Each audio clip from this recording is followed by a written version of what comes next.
కోసం వ్యవసాయ భూమి కావాలా? మీకు భూస్వామి అవ్వాలి అని ఉందా? అయితే ఎకరం 15 లక్షల రూపాయల చొప్పున 5 ఎకరా 10 ఎకరా 50 ఎకరా బిట్లు రోడ్డు సౌకర్యంతో కాంటాక్ట్ నిధి ఫార్మ్స్ 6281541619 6281541619. కాళేశ్వరం ప్రాజెక్టు కట్టి తాగు సాగు పరిశ్రమలకు నీటిని అమ్ముతాం అన్నట్లు గత ప్రభుత్వం ప్రవర్తించిందన్నారు సీఎం రేవంత్.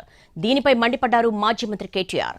రైతులకు గృహ అవసరాల కోసం మహిళలకిచ్చిన నీటిని ఎలా వెలకడతారని ప్రశ్నించారు.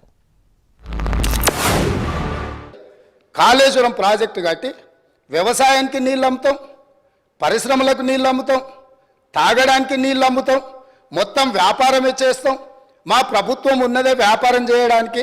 మా ప్రభుత్వం సేవ చేయదు, మా ప్రభుత్వం ప్రజలకు సహాయం చేయదు, వ్యాపారం చేస్తాము.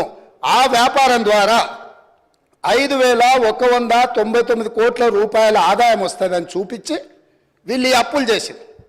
ఈ సంతకాలు పెట్టింది ఎవరు? ఈరోజు అక్కడ కూర్చొని మాట్లాడుతున్న మాజీ ఆర్థిక మంత్రి గారు. ఇది మొదటి విషయం. ఈ ప్రాజెక్టుల మీద పెట్టిన ఖర్చు కేవలం సాగునీటి మీద పెట్టిన ఖర్చే కాదు. హైదరాబాద్ లాంటి మహానగరం రాబోయే 50 ఏళ్ల పాటు డోకా లేకుండా ఇటు సుంకిశాల నుంచి అటు గోదావరి నుంచి కృష్ణా నీళ్లు గోదావరి నీళ్లు బ్రహ్మాండమైన తాగునీరు హైదరాబాద్కు కానీ రాష్ట్రంలోని ప్రతి పట్టణానికి కానీ ప్రతి పల్లెకు కానీ వాటర్ సెక్యూరిటీ ఇచ్చిన ప్రభుత్వం తెలంగాణ ప్రభుత్వం. దానికి ఎట్లా వెలగడతారు మీరు?